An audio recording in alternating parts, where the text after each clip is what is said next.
Sabi niya, sino po yung susuportahan yung Senate President sa pagbubukas ng Senate Congress? Kung ngayon nga po ang botohan, alam na natin na I think your information is as good as mine na si Senate President Chis Escudero will be retained as our Senate President. I know for a fact na maraming akong nakausap din na senador, and just like the majority of the members of the incoming 20th Congress, I am also in support of the current Senate President. Bakit, sir? Basically, if you look at his accomplishments, I've known him for quite a long time. You and I would know, mayan, na deputy minority leader ako nung nasa Kamara kami nung minority leader si Senator then minority leader Chis Escudero. I've seen his work. I have seen how sinasabi ko advantage and disadvantage minsan yung pagiging OC niya kasi for the past few months na nandito sa Senado, pag humingi siya ng tulong, for instance sa akin, ito tutukan itong isang panukalang batas na ito maipasa, etc., we would be spending and burning midnight oils literally here in the Senate. Siguro kahit tanungin niyo po yung mga nag-i-stay dito, yung ating ating elevator girl, na pag nakikita kami, mag-overtime na naman ba kami? So, yun po, for me, madali ho yung naging decision because result-oriented po tayo eh. At the end of the day, you look at the accomplishments of the Senate during his tenure, marami ho talagang naipasa. And at the same time, yung respeto niya sa ating mga senador. Yun lang pag-file kanina, di ba, ng bills, binigyan niya ng equal treatment lahat ng senador, bago ka man or luma. Sir, when you say he has the numbers, more than 13? I think so. I cannot divulge exact numbers, but I can only speak for myself and those that I have talked to, which I cannot divulge yung names nila. And they told me that they are supporting. Super majority. Hindi ko masasabi po yan. I cannot say that at this point in time. Sir, meron daw kasi inaalok ka pa din yung support. Oh, sorry. I don't hear anything. Kapalit. Alam nyo, if every time may mga pag-uusap tungkol sa leadership change, etc., it's just but natural to talk about who would get this and that. Consultation with the majority, who do you want to head this particular committee and all, di ba? May mga alliances yan eh, may mga grupo, so it's just but natural. We've been here for quite a long time. Sir, will you be reinstated as the majority? I cannot say that. Only the members of the majority can elect the majority leader and other positions. Would you accept it if they elect you, sir? I saw the interview of Senator Cayetano where you particularly asked that question, and I'm humbled, I'm honored, and siguro maganda ring sagot yun dun sa maraming naligaw na tupa doon sa nagtanong sa akin si Senator Amy. Lagi akong natatanong talaga sa plenaryo, no, tungkol sa rules. So yung sinabi ni Senator Alan na logical, nakakataba ng puso at nakakahumble, and I think I also know my worth in the Senate floor, kaya okay sa akin either or ang importante sa akin kasi ma-push ko, and that's the reason why I'm here today, itong mga bills na priority measures that I wanted to pass. I only have 3 years left as a member of the Senate, and I don't intend to run anymore in public office. Okay.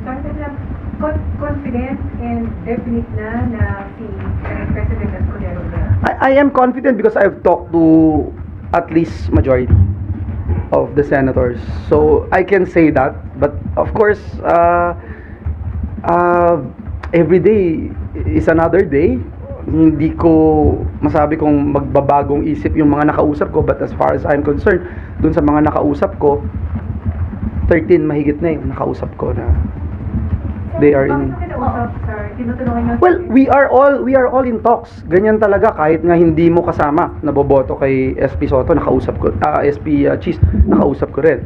So, alam mo na 'yon eh, kasi that's how it works, madam. You talk to each other, may mga iba na ayaw, may mga gusto, may ibang gustong interesado rin, 'di ba? So, ang point ko lang is as far as I'm concerned, sa mga nakausap ko, the past 2-3 weeks, mayroon ng mayorya. But to say that come voting day, they have the same decision, it's not for me to decide. Kaya ako nasasabi na personally, I think tama yung mga naririnig natin na information that as of today, at this point in time, I think Senator Escudero enjoys the support of the majority of the members of the incoming 20th Congress. Nagpapaikot din ba kayo ng resolution o Hindi po. nagpapapirma? Hindi po. Hindi kailangan? Hindi po ako nagpapaikot. Pero ano yun, hindi ba yun kailangan para talagang yung commitment mapanghawakan? Yes and no, but Pero- I think at the end of the day, yung sinasabi kong the day in itself na botohan, pwedeng magbago, diba? So, hindi ko ma-ensure na sa araw ng pagboboto at pagtatalaga ng Senate President, parehong pangalan pa rin yung babanggitin nung mga nakausap kong senador. But as far as I'm concerned, the past 3 weeks, I've spoken to at least 13 members who actually told me that they are in support. Pero the past 9 years ninyo dito, nagkaroon ng pirmahan talaga sa Senate Yeah, presidency. dati, I'll give you an example. Dati, ang uso parang nasa isang papel lahat nakapirma, di ba? Tapos titignan mo kung sino yung nakapirma. But yung lately, yung huling nakita ko before we were removed as I wasn't removed, I resigned as a majority leader. Parang one pager each, di ba?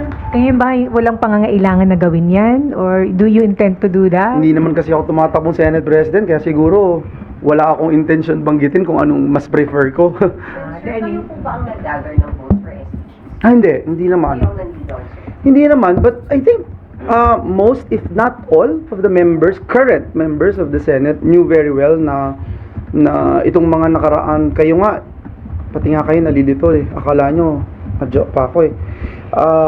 Kasi nandun pa rin ako, nagtatagal,